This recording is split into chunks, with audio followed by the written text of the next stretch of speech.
Bonjour les amis. Désolé pour le retard, pardon. Bonjour.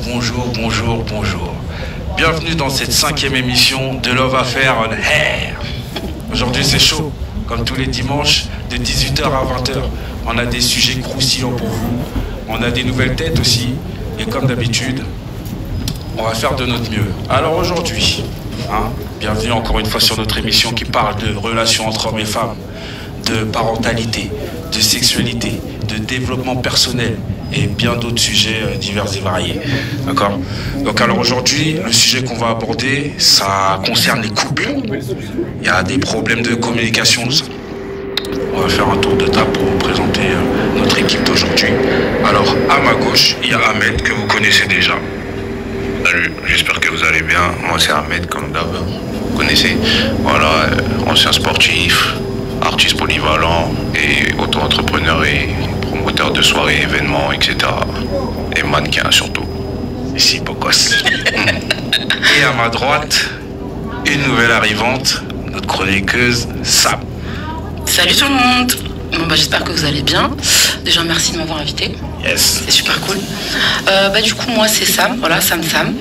Moi actuellement en fait je travaille dans l'événementiel, donc je travaille particulièrement avec les comités d'entreprise. Voilà, donc en gros dans l'idée c'est qu'on gère leur soirée de fin d'année et donc je travaille avec des gros comptes et voilà.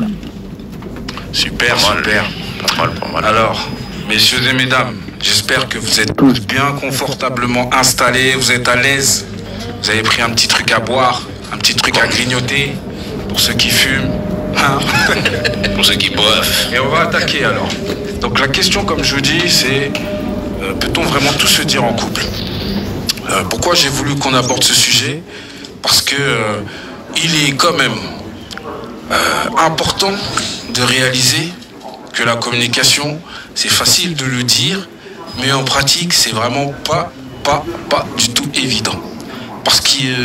Parce que, à mon sens, il y a plein de sujets qu'on ne peut pas aborder quand on est en couple.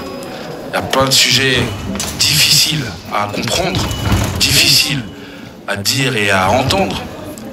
Donc déjà, pour commencer, j'aimerais déjà que chacun d'entre vous, là, sur le plateau, nous parle un peu de son expérience, une petite anecdote, pour voir si ça correspond à ce qu'on dit ou pas. Ahmed, tu commences? Oui, voilà, je vais commencer. Peut-on vraiment tout se dire en couple? Oui, on peut. Voilà, tout est possible dans la vie, mais c'est pas tout ce qui se dit en fait. Parce que c'est pas tout le monde qui peut régler la situation de chacun. Parce que avant un couple, on a chacun une vie individuellement déjà. Donc c'est un peu compliqué pour le couple de gérer ça parce qu'on peut pas tout se dire. Mais sinon c'est possible. Et ça peut être aussi important aussi de tout se dire, mais il faut garder certaines choses parce que ça peut aussi être des retombées aussi. Parce qu'un couple n'est pas parfait, voilà. T'as quoi comme exemple à nous donner, par exemple, de choses que toi tu penses que tu pouvais pas dire à madame et toi tu penses qu'elle pouvait pas te dire ou que t'aurais pas pu entendre? Ouais, après c'est pas des trucs privés, etc. Ben, c'est plus, on va dire, comme on a chacun notre domaine. Chacun a ses problèmes dans son monde professionnel ou dans la vie familiale. Et comment on peut régler, c'est avec les personnes en question avec qui on a eu le problème, parce qu'une situation ne peut pas. Après, en couple, on peut se donner des conseils, etc. C'est aussi important aussi. Voilà. Moi, par exemple, voilà, on a tous eu pratiquement des relations, etc. C'est pas que j'ai pas tout dit parce que j'avais quelque chose à me reprocher. C'est parce que je me suis dit, ça va être compliqué pour que cette personne-là puisse faire en sorte que je puisse gérer mes émotions, etc. Et toi, tu penses que il y a des choses que tu te dis qu'elle pourrait pas entendre, qu'elle pourrait pas gérer, du coup tu... Ouais, toi, en fait. Voilà, exactement. Voilà, c'est le mieux à faire en fait. Mais c'est quoi? C'est parce que tu l'as vérifié ou c'est parce que c'est ce que tu penses? Non, c'est ce que je pense parce que moi aussi j'ai du vécu. Voilà. Moi j'ai pas tout dit, mais après quand on dit, comme on dit, c'est pas tout ce qu'on se dit pas qui est forcément un point négatif en fait. Il y en a c'est des points privés, il y en a c'est... Ouais, voilà. Sam? Oui. Qu'est-ce que t'en penses? Moi ce que j'en pense c'est que je rejoins totalement ce que Ahmed vient de dire effectivement.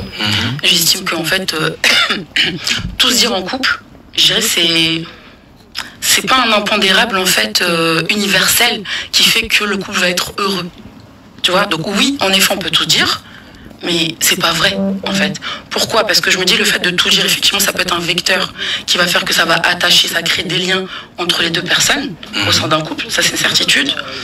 Néanmoins, je pense qu'il faut déjà vérifier la capacité de l'autre personne à accepter ce genre de choses ou pas. Je vous donne un exemple tout bête, effectivement. Par exemple, j'ai un copain, imaginons, et je décide de lui raconter toute ma vie. D'accord, passée. Maintenant, s'il n'est pas prêt, ben en fait, il se peut que lui, à chaque fois, il va commencer à se comparer à mes histoires d'avant. Donc si, ma foi, il est dans quelque chose de...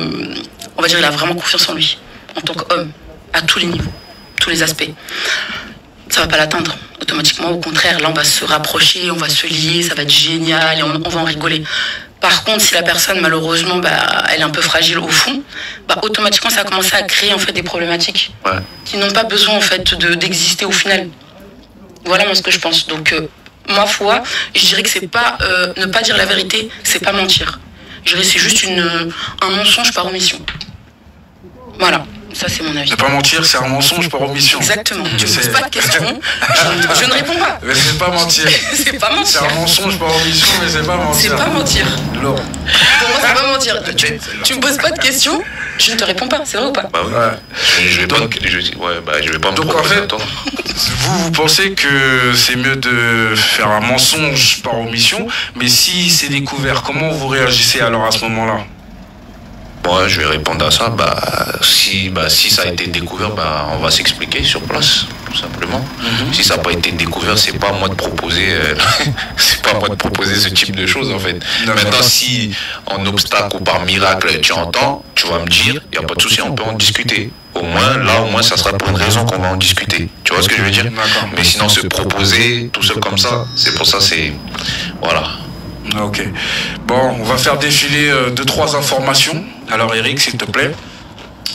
On va regarder un peu les statistiques, un peu ce qui se dit sur le net. Alors déjà, pourquoi la communication est la base de toute relation? Une bonne maîtrise de la communication interpersonnelle est essentielle en PNL car elle permet de mieux comprendre les réactions et comportements des personnes de notre entourage et ainsi de mieux s'adapter à autrui en créant des relations fécondes et positives. Est-ce que, justement, parler de son passé, de ce qu'on a pu être ou faire par le passé, ça n'aide pas justement notre partenaire à comprendre le personnage que nous sommes? Qui veut y répondre? Moi, je peux répondre. Sam. Vas-y, Sam. Honneur aux dames. Ouais, voilà. Très bonne question. Moi, je dirais que finalement, ça va de soi. C'est-à-dire que automatiquement, dès lors où tu te mets avec quelqu'un, ça va de soi, il faut poser des questions, parce que notre but premier, c'est de connaître qui est cette personne.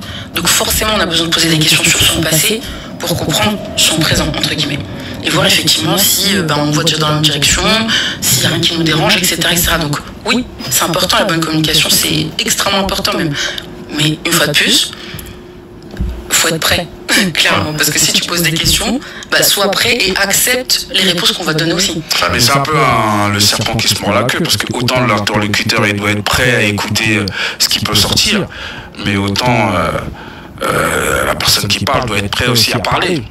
C'est vrai, je suis d'accord, c'est dans les deux sens. J'ai l'impression que souvent la personne qui doit parler a plus de facilité à trouver l'excuse de ouais, toi t'es pas prêt à entendre. Mais en vrai, est-ce que toi t'es prêt à parler? Ouais, c'est ça. Qui est prêt à parler ici? Vous avez été prêt à parler? Est-ce que vous avez déjà cherché à parler avec votre partenaire, à communiquer au-delà de ce qui peut être habituel? Parce que j'ai l'impression qu'on a tendance à communiquer en surface. Moi, c'est mon avis à moi.